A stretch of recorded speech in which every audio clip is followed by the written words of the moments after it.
Thank you for the honor of being able to address the Anti-Defamation League tonight. It's been a great and necessary organization for a long time, and I consider it one of the perks of my job that I get to feel a small part of what people like you do from time to time. Obviously, Israel is on our minds quite a lot right now, and almost equally disturbing, the reaction from the left in America about the aftermath of October 7th. James Baker once said, "Fuck the Jews, they don't vote for us anyway." And Richard Nixon had some really, shall we say, bad moments talking about Jews on the Oval Office tapes.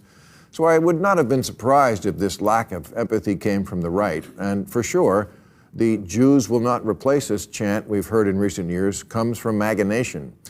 But the most full-throated support of the very people who perpetrated the October 7th attack on Israel has not come primarily from the right, but from the most far-left quarters of our nation, mostly college campuses, and not just from the students, but from professors and academics as well. This is especially disturbing.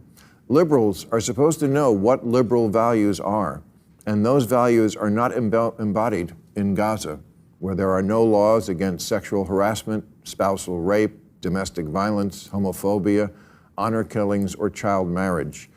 This is who these college liberals think they should stand with? Women and homosexuals in Gaza would be lucky to get colonized by anybody else.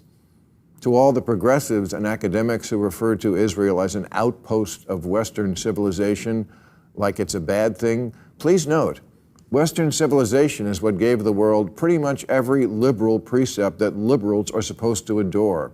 Individual liberty, scientific inquiry, rule of law, religious freedom, women's rights, human rights, democracy, trial by jury, freedom of speech. These are the values and concepts I associate with the ADL, an organization that has always understood that it is the very people we call marginalized who live better today because of these ideals, not in spite of them.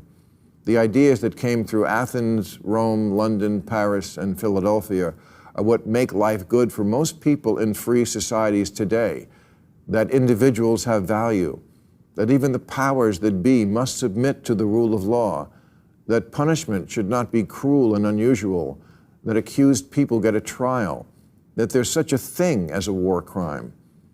I've tried to explain this and related matters in many editorials and panel discussions here on Real Time, but I fear that the people who would benefit the most from hearing it aren't watching, so I'll just sum it up for the TikTok crowd.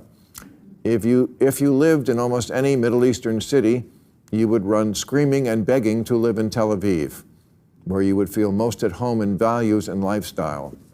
But you do you. And ADL, you keep doing you. You have my utmost respect and appreciation.